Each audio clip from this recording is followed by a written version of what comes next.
आज ओबीसी आरक्षण हक्क बचत समिती यांच्या वतीने पालघर जिल्हा आणि ठाणे जिल्हा यांच्या माध्यमातून पालघर वाडा तालुका येथे आपल्या लोकप्रतिनिधी खासदार साहेब यांच्या निवासस्थानी आम्ही आंदोलन करत आहोत। कारण आमच्या मागण्या पेसा क्षेत्रात आम्ही राहतोय आणि पेसा क्षेत्रात असूनसुद्धा आम्हाला या नोकरीपासून वंचित ठेवण्यात आलेला आहे आणि ज्या ज्या भरत्या होतात त्या भरत्यांसाठी संपूर्णपणे जे GR निघतात ते फक्त एकाच जातीसाठी निघतात, ST प्रवर्गासाठी, आणि या सर्व इतर प्रवर्ग यामध्ये डावळले जातात। म्हणजे सर्व प्रवर्गांना यामध्ये समाविष्ट करणं गरजेचं आहे। कारण आत्ताच 6 ऑक्टोबरला जो सुप्रीम कोर्टाचा आदेश आलेला आहे त्या सुप्रीम कोर्टाच्या आदेशामध्ये सुद्धा दिलेलं आहे की 50% आरक्षित प्रवर्गाला न्याय मिळण्यात यावा किंवा आरक्षित प्रवर्गाची भरती करण्यात यावी। तर आत्ता जी भरती झालेली ती आरक्षित प्रवर्गाला डावलून फक्त ST प्रवर्गाची भरती केलेली आहे। त्याच्यामुळे महाराष्ट्र शासनाने हा चुकीचा अर्थ लावून फक्त ST प्रवर्गाला 100% आरक्षण देऊन इतर प्रवर्गाचं आरक्षण हे 0% केलेलं आहे। आणि मग आम्ही अशा 0% आरक्षणामध्ये आम्ही नोकरीपासून वंचित आहोत आणि आम्ही जायचं कुठे?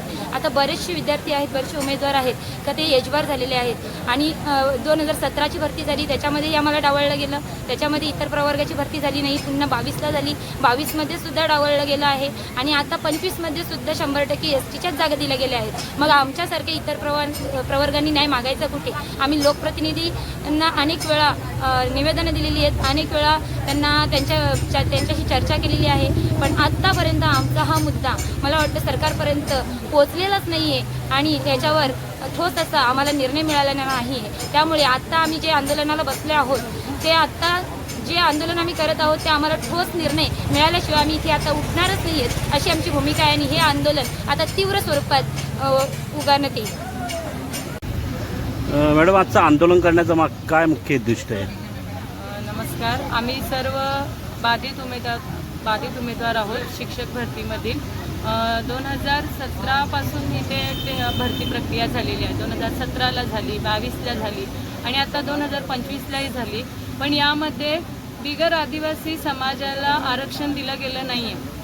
त्यामध्ये देखील आता 2022ला आपल्या ST बांधवांची भरती केली गेली, सरळ सेवेने भरती केली गेली, मात्र आम्हाला बिगर आदिवासी समाजाला या भरतीपासून वंचित ठेवलं गेलं आहे।